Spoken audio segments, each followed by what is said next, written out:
নমস্কার বন্ধুরা, আপনারা ভালো আছেন তো? আমিও খুব ভালো আছি।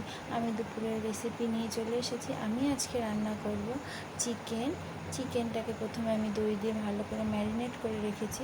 তারপরে আমি আলুটা ভেজে নেব। দেখুন, আলুটা আমি ভেজে নিচ্ছি। নেওয়ার পরে আলুটা ভাজা হয়ে গেলে তারপরে আমি জিরে, গরম মশলা সব কিছু তেলটা দিয়ে দেবো। তেলটা গরম হয়ে গেলে তারপরে পেঁয়াজগুলো দিয়ে দেবো। পেঁয়াজগুলোকে ভালো করে নাড়াচাড়া করে নিতে হবে যাতে কাঁচা না থাকে।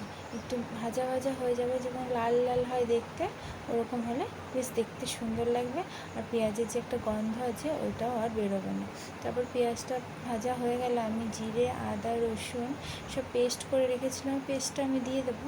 দেওয়ার পর ওটাকেও ভালো করে নাড়াচাড়া করে নেবো। না হয়ে গেলে চিকেনটা এবার দিয়ে দেবো।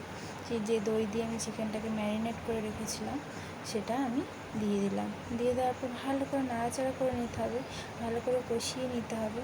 যতক্ষণ তেলটা না ছাড়বে ততক্ষণ কষাতে হবে। তেল ছেড়ে দিলেই ভাববেন আমার চিকেন কড়াটা প্রায় কাছাকাছি হয়ে গেছে।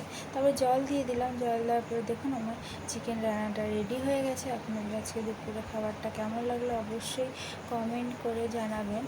কার কার চিকেন খেতে ভালো লাগে। ঠিক আছে, আমি এখানে এখন ব্লগটা শেষ করছি। আপনারা ভালো থাকবেন, সুস্থ থাকবেন। Tata, bye bye.